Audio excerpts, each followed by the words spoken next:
Hello, everyone. Welcome to Vanished Chicagoland Stories, the podcast.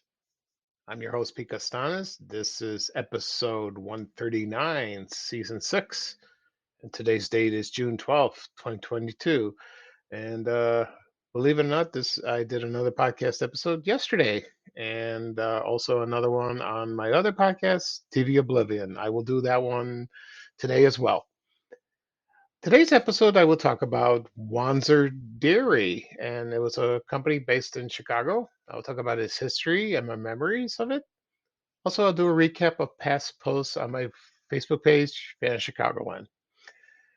But first, the program will go into a commercial break, and this program is brought to you by Topol, the smoker's tooth polish. I remember this commercial very well, indeed.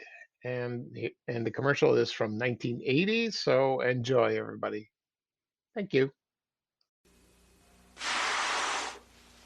See this ugly yellow stain? That's what comes from cigar or cigarette smoke. Just think what smoking a pack a day, every day, could do to your teeth. But look, here's Topol, the smoker's tooth polish that helps remove all kinds of superficial tobacco stains. Topol starts to work immediately to clean your teeth and to help remove these stains. Just use Topol week after week and watch your teeth get brighter and brighter. Topol, the smoker's tooth polish, now in 3-ounce regular or 7-ounce fluoride. Imagine what's possible when learning doesn't get in the way of life. At Capella University, our game-changing FlexPath learning format lets you set your own deadlines so you can learn at a time and pace that works for you. It's an education you can tailor to your schedule. That means you don't have to put your life on hold to pursue your professional goals. Instead, enjoy learning your way and earn your degree without missing a beat. A different future is closer than you think with Capella University. Learn more at capella.edu. Okay, everyone, I am back. I hope you enjoyed that commercial for Topol Smoker's Tooth Polish. I remember this commercial very well. It aired in the early 80s, and it was a very popular product by then. If you notice the commercial, if you watched it on YouTube, the guy is holding a shirt and he's blowing smoke through it, and then he turns it around, and there's a big stain on it, and it's all that yellow gunky stuff that's on your teeth when you smoke a lot or drink a lot of coffee, because they stain your teeth. And I don't think they make it anymore. I think it's gone. So who knows what happened to it? I looked online on Amazon, didn't find anything but just pictures of the old Topol. So that's another product that went bye-bye. Anyway, at the beginning of the program, I'm going to talk about the Wanzer Dairy Company that was based in Chicago. Also, I'll do a recap of past posts, of Vanished Chicagoland, the Facebook page. So we'll get started. All right. So the Wanzer Company, it was the first called the Sidney Wanzer and Sons Creamery of Chicago. I think that's and I got this from a website from the, let's see, I get the full name here, the Digital Research Library of Illinois History.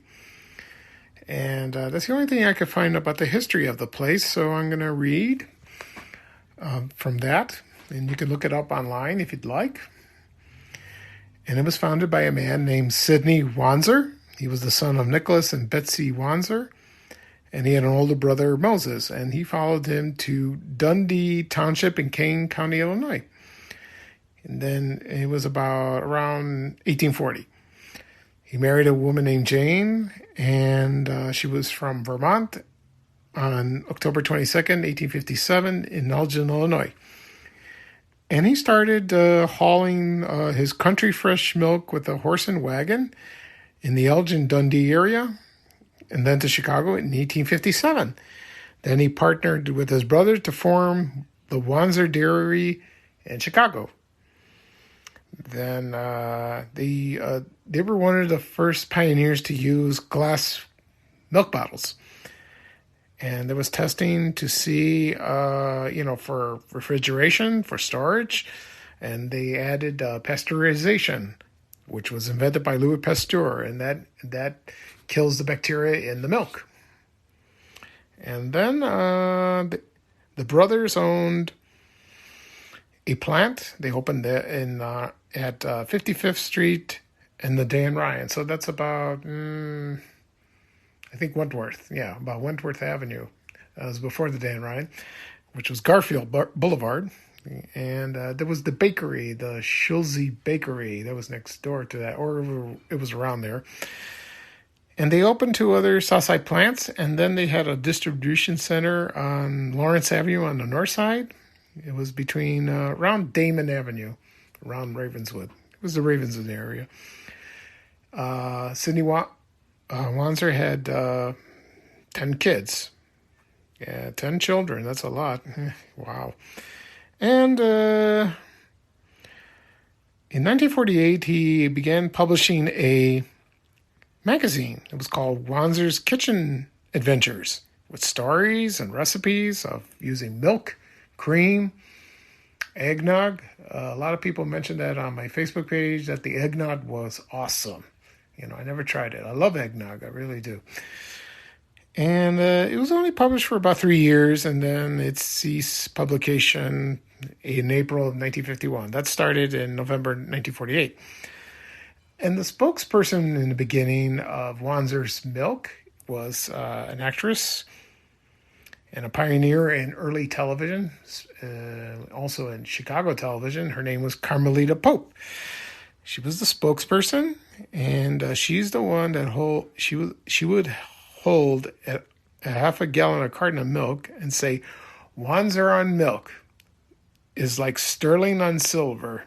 I guess she was the first one, but I don't know who came up with the slogan. I have no idea. Okay. And then it was very popular. They were sold in grocery stores. I remember seeing them at Jewel, Dominic's, National, High-Low. Maybe High-Low was there. Maybe. I don't remember. Then it was sold to the Borden Dairy Company in the 1970s. And then they sold it to Hawthorne Melody, another milk company based in Chicago, which I would like to do a podcast episode about that. It has a very interesting, rich history. And then it just disappeared. I don't know when it disappeared. Maybe in the 1980s, like that. But a lot of people mentioned it was good milk, very good dairy products. Like cottage cheese, milk, what else? Buttermilk and eggnog. They love the eggnog very much. And so you can find bottles and cartons, or like milk, anything, memorabilia about Wanzer. There's a lot of them on eBay and other auction sites. You can check out on the internet. Okay. So, right now I'm going to talk about my past posts on my Facebook page, Vanished Chicagoland. I'll be with you in a moment. So here we go. The first one was an ad, of course, for Dressel's Cakes. One of the most popular topics I always post on Vanished Chicagoland, because people miss this place and the cakes very much. They were delicious, awesome. And decadent. And it was an ad for Dressel's birthday cakes. I'm sure people order them for a special occasion, like a birthday. They also had graduation cakes. I remember I saw an ad of that a long time ago. I posted it on my page. People still miss this. Like I said before, they miss it. Wolf's Bakery in Evergreen Park on 95th Street near Kedzie, they do make the chocolate fudge cake. Some people say it's almost identical to that. Some people say, nah. I don't know. I haven't had it in a long time. I'd like to buy one day, but I heard it's pretty expensive, so we'll see. Maybe on a special occasion, because that bakery is famous for their lemon fluff cake. And I try to find more stuff for Dressel's. I really do. Like boxes. I want to find boxes of that. They're hard to find. They really are. Unless it's stashed somewhere. Anyway, next post I did for the Bob's roller coaster again one of the most popular roller coasters at Riverview Park. And there was a photo from, I believe, the 1950s. It was an entrance, and a lot of people loved this roller coaster. It's one of their favorites. The other roller coasters were Fireball, the Comet, the Greyhound, the Flash. First it was Silver Flash, then it was the Flash, and there was the last one they did was the Jetstream, and that came out 60. I don't know, like the last, a couple of years before it closed in 1967. So people miss that very much, and a lot of roller coaster fans out there that love it. I wish we need an amusement park back in the city. That would be great, But we have one in Six Flags that's in Gurnee. There's water parks. I'm not into water parks. First of all, I'm too old to slide down, and I'm afraid of water, so because I can't swim. So I don't want to do that. Okay. Next up was I found a brochure on eBay. It was Sports Vision channel. It was part of On TV, the subscription channel. The service. You get the decoder, you try to decode it, then you unscramble it. People have successfully tried that. I haven't. I never owned it. So it was aired on WSNS, Channel 44, TV in Chicago. And that started about 1980. I think Sports Vision came about, maybe about a year later or two.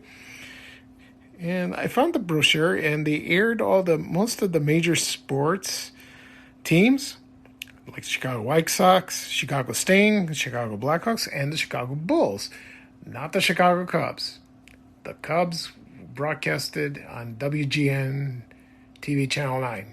I can understand that. Now it's on cable. Because it's not on Channel 9 anymore. That's a shame. That really is. It's not fair to sports fans alike for that. Okay. Next up, I think about, June 8th was National VCR Day. Someone mentioned that on Twitter. So I found a picture of an old VCR that I had, the first one I had. And it was the Panasonic. And my brother bought it in 1983 at the Video King store in Oakland, Illinois. And that chain was very big. They sold everything. CD players, maybe CDs. No, I don't think so. Camcorders, VCRs. I'm sure they sold televisions. I'm sure they did. Cameras. And when we first bought it, that was our first VCR for the family. Then we bought a second one. We added it in the basement with the other television. But that first one was beautiful. And we held on to it for about a long time, maybe 6 years. I don't remember exactly how much we paid for it. It was probably $300, $400, maybe $500. But it was expensive back then. And you had to buy blank VHS tapes, also movies. You rent them. There was the video store called Classic Video. It was near my house. And then Blockbuster opened on 87th Cicero. We went to rent movies there. And that was a great store because, you browse. It's like a bookstore. I would spend hours doing that, just looking what the covers of the VHS tapes. It's pretty nice. You don't do that anymore, really. That's a shame. Everything's streaming. It's convenient, but it's not the same. Everything's too fast and too lazy. Okay. So next up was a photo of a Martin gas station, and some people remember the Purple Martin. I don't know much information about that. I'd like to do a podcast about that. And the photo was from 1959. It was located at 649 North LaSalle Street in Chicago. And, a lot of people remembered it. I remember one Martin gas station was in Chicago Ridge. It's like 95th Street west of Ridgeland by the mall. I remember that. And I think one in Cicero in Oak Lawn. I think so. And so that was a good photo. Next up, I found a plate from Prince Castle's Hamburgers and Ice Cream. I never eaten there, but from what I've heard from people, that the ice cream was awesome, also the food, and it was famous for their square. It was famous for their square scoop, like that. And I think that was the only place that did that. And then it turned into Cock Robin later on. And the one that I remembered was in Oak Lawn at Southwest Highway and Cicero Avenue. Not at the corner. It was right after. There was a Danny Boy gas station. I knew the sons. I knew the son of the owner. He was in the same class with me in grade school. And people liked that restaurant. They really did. They miss it, and it was very good. Okay. Next up, we have Creature Features ad. It was from June 10th, 1972. And the movies that aired was the 1940 movie Before I Hang. And also, it was starred Boris Karloff. And the second one was the 1944 movie Dead Man's Eyes that starred Lon Chaney Jr. What a great lineup. I don't think I've seen those movies, but maybe I will. I heard some mystery, like there's horror in it, but okay. And let's see what else. Well, that's it. That's it for the post. So if you have trouble accessing the episodes of my podcast, if they're on my social media accounts, Facebook and Twitter, you can tap it. And it'll take you directly to the website that lists all the episodes you want to listen. It's on Anchor. It's on anchor.fm. You would see them. Also, if you have a phone or smartphone and you have any apps available, click on Apple Podcasts, Google Podcasts. If you subscribe to all of them. Excuse me. Also to Stitcher, Breaker. What else? Overcast, and also Amazon Music. I also have a YouTube channel, also called Vanished Chicagoland Stories. You can go on YouTube, type in the search, you will find it. Just click and listen. It's free, so don't worry about that. And I also have another podcast I did today called TV Oblivion. That's about old TV shows that are no longer around and hardly mentioned ever. So I started that about a couple weeks ago, and I finished episode 5, and it's pretty long. So I talk about each show in every decade.